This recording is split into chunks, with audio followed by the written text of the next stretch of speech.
A rúa Conde Vallellano será a primeira en cambiar a xiña de nome. O Concello de Vilagarcía quere cumprir dunha vez coa Lei de Memoria Democrática, eliminando do rueiro da cidade esta vía dedicada ao que fora ministro de Obras Públicas durante a ditadura. Tamén queren rebautizar outras dúas vías, General Yagüe e Almirante Fontán. Esta mañá celebrouse un encontro entre os voceiros das distintas formacións políticas para avanzar no cambio destes nomes, buscando o maior consenso posible. A idea é chegar a unha postura consensuada entre todos os grupos da corporación.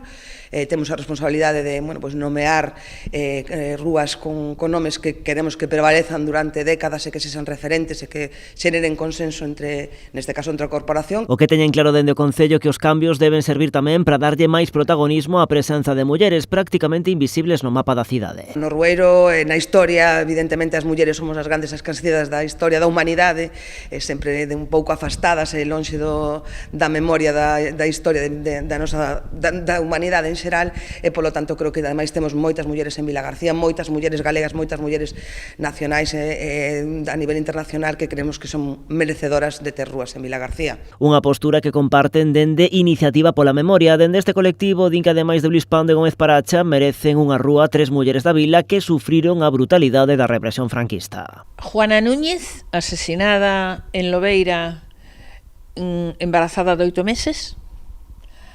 A Josefa Barreiro, de Carril, asesinada o 17 de marzo do 37, e Pilar Fernández, asesinada en Loenzo nunha casa con 4 persoas máis. Con todo, dende Iniciativa pola Memoria creen que estes cambios chegan tarde e que os vestixios do réxime dictatorial deberán ter desaparecido hai xa moito tempo, máis aínda co Partido Socialista gobernando no Concello. É un pouco vergonzoso todo isto. Non poden levar medallas porque nas merecen.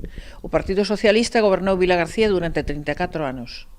A dereita democrática 12, que tampouco se libra, porque se é democrática, a ver, temos unha lei de memoria 2 veces feita pola organización do alcalde do Partido Socialista. No goberno local recoñecen a demora nestes cambios, apuntando que si se teñen dado avances significativos nos últimos anos, como a retirada da cruz franquista da igrexa. No Concello tamén están a estudar o cambio das rúas Rei da Viña, Ribero de Aguilar e Fariña Ferreño, pero neste caso non hai unanimidade sobre a súa retirada. Hai algúns nomes que tamén xeran certas discrepancias e, nesa liña estamos traballando, precisamente vemos de ter unha reunión agora todos os grupos da corporación para buscar fórmulas consensuadas. Hai outros nomes que tamén están vinculados neste caso a ese pasado oscuro da nosa recente historia.